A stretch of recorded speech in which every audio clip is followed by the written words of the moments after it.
After that new religious developments in North India में बहुत सारे नए धार्मिक डेवलपमेंट हुए, विकास हुए। क्या क्या विकास हुए, क्या क्या नई चीज़ें आई, हम उसके बारे में आज यहाँ पर स्टडी करेंगे। We are going to study about those developments in North India.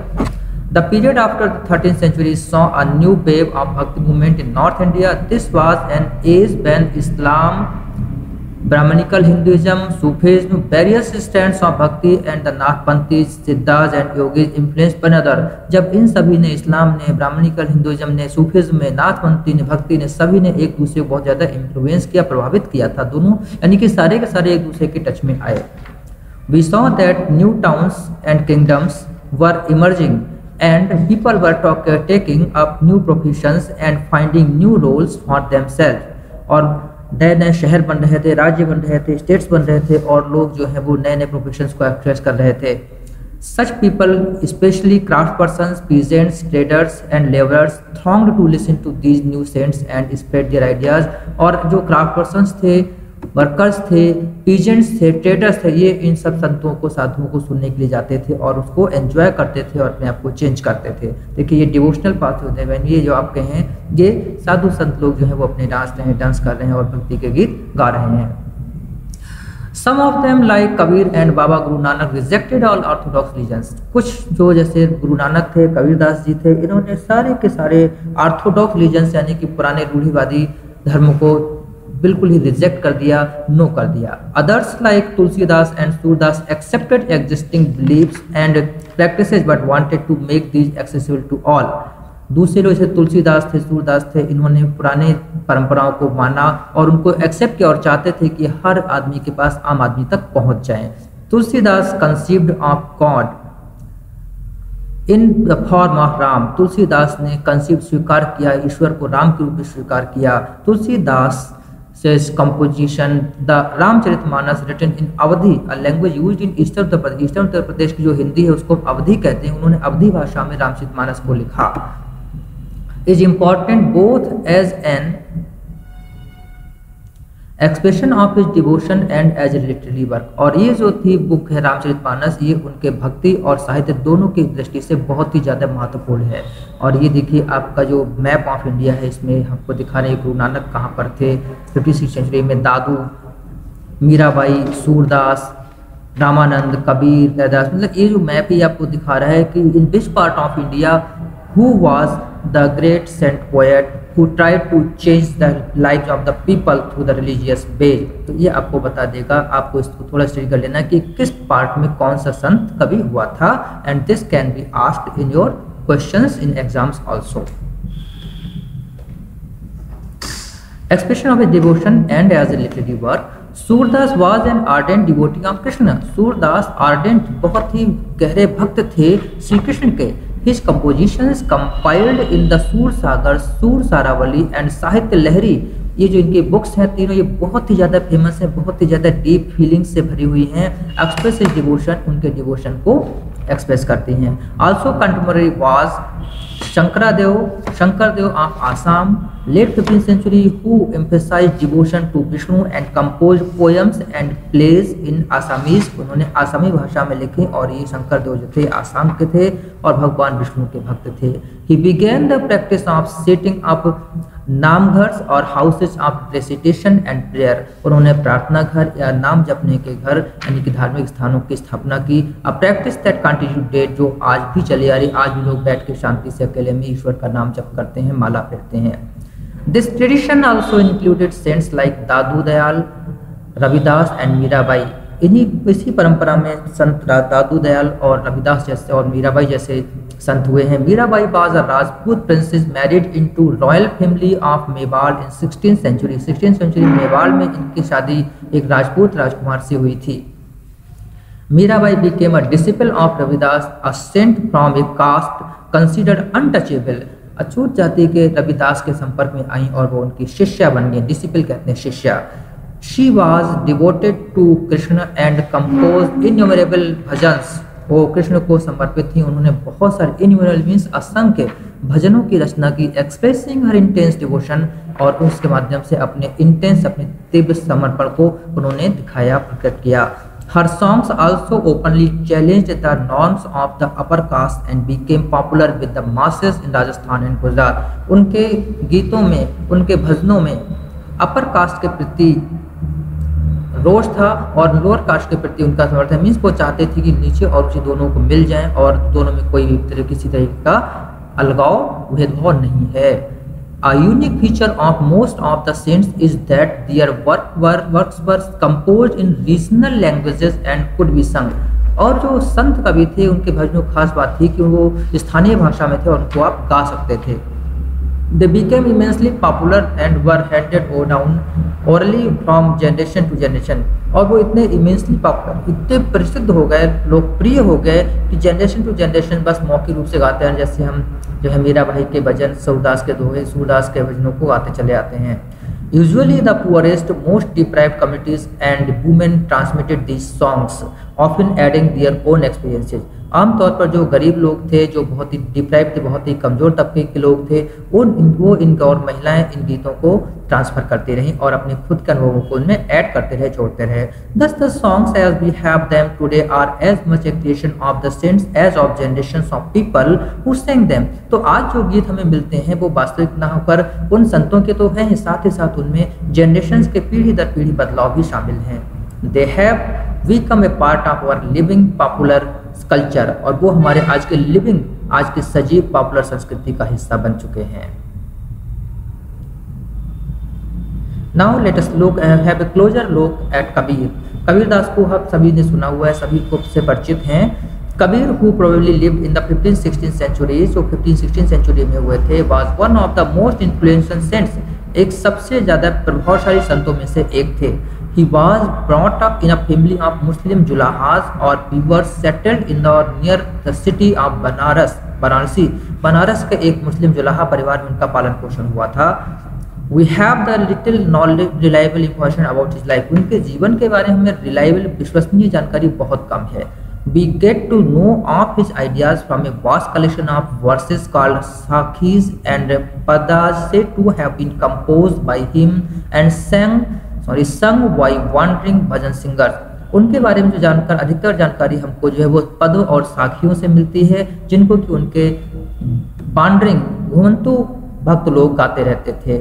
Some of these were later collected and preserved in the Guru Granth Sahib, पंचमंत and बीजक। और इनके जो साखी और शब्द हैं, पद हैं, पद्स हैं, उन सभी को गुरु ग्रंथ साहिब, पंचवाणी और बीजक में संग्रहित किया गया और आप उनमें इसको पढ़ सकते हैं।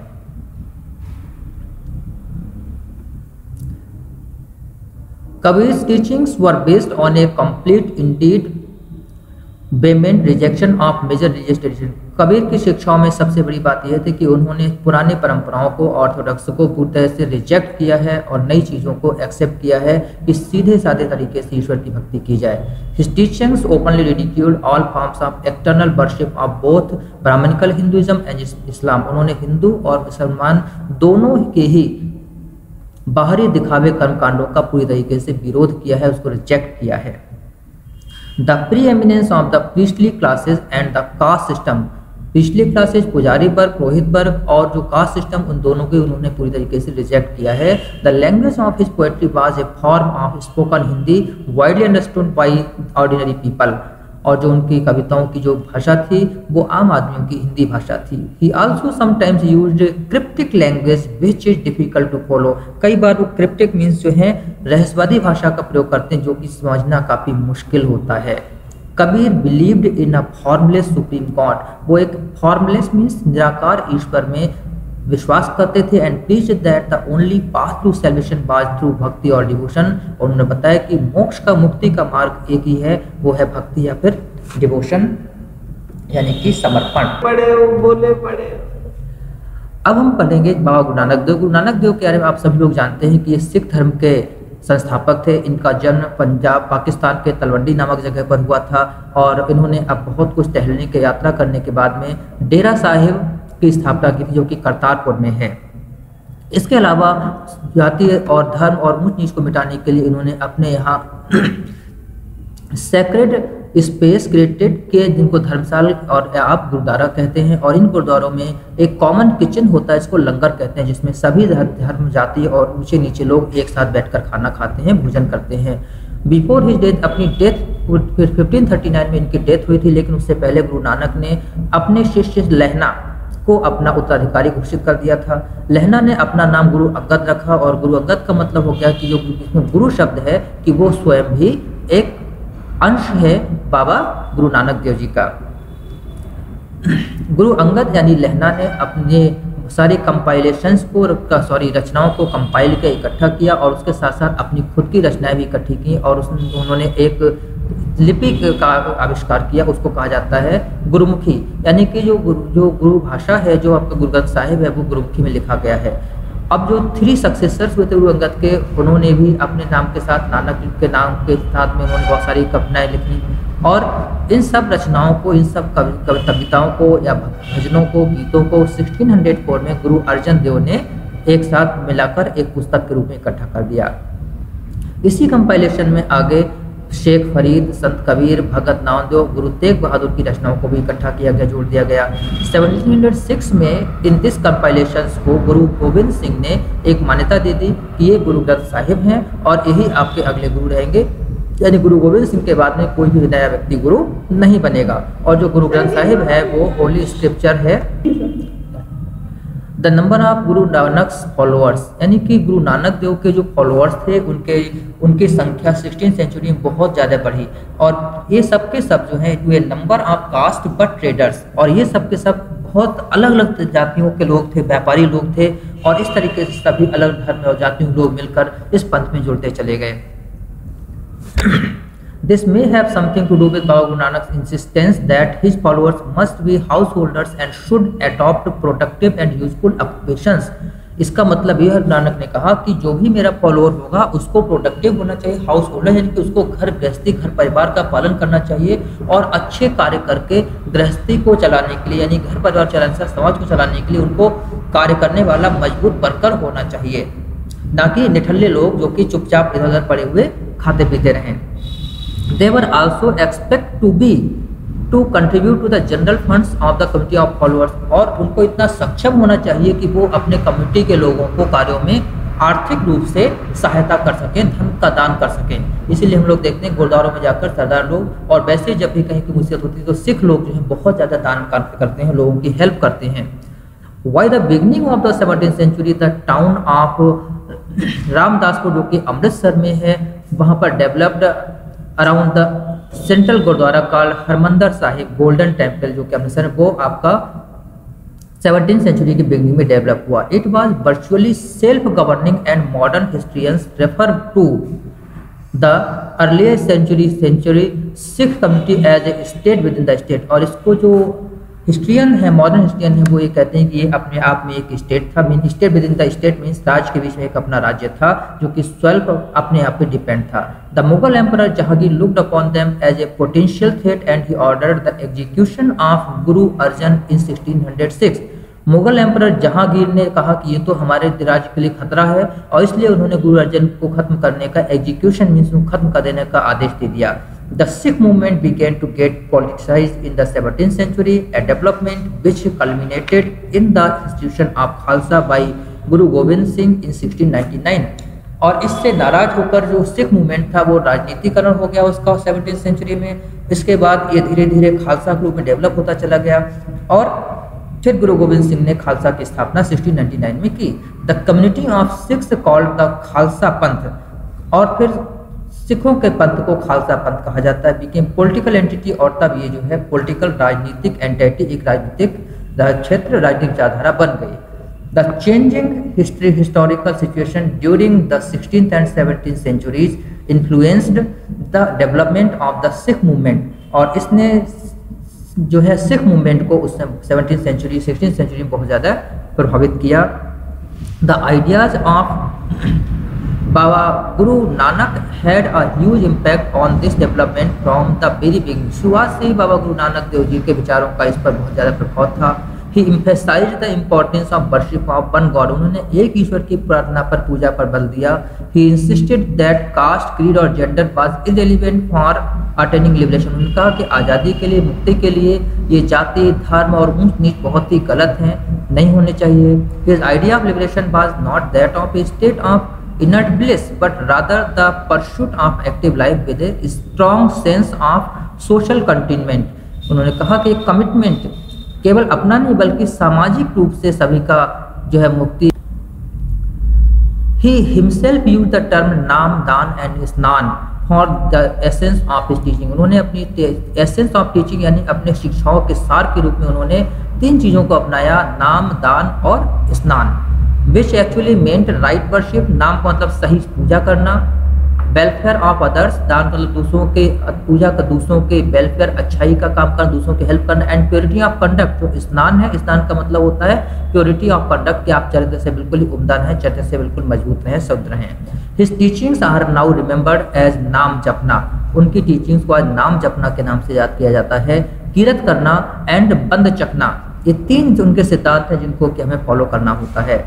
which also underline the importance of right belief and worship, जो कि सही विश्वास, सही पूजा, ऑनेस्ट लिविंग, ईमानदारी से जीवन जियो, एंड हेल्पिंग अदर्स, और दूसरों की आप सहायता करें। Thus, Baba Guru Nanak Dev Nanak's idea of equality had social and political implications, और इस तरीके से नानक के विचार जो थे, जो समानता के विचार थे, वो सामाजिक और राजनीतिक इम्प्लीकेशंस प्रभाव रखते थे और लोगों पे असर करते थे। This might partly explain the difference between the history of the followers of Baba Guru Nanak and the history of the followers of the other religious figures of the medieval centuries, और इससे जो है उनके जो फॉलोअर्स थे उन्होंने धार्मिक और मेडिवल सेंचुरीज में लोगों को बहुत ज़्यादा प्रभावित किया, और यहाँ तक कि इतिहास को, पूरे हिस्ट्री को उन्होंने इन्फ्लुएंस किया है। Like Kabir, Ravidas and Dadu, whose ideas were similar to those of Baba Guru Nanak देव, और नानक के तरह समान ही जो विचार थे वो कबीर, दादू, रैदास, इन सब लोगों के भी थे, जो कि मिलकर लोगों को बहुत अच्छे ह्यूमन लाइफ को चेंज किया। Here is the quotation from Martin Luther and Reformation that you have to study, and after that we will again make a solution of that.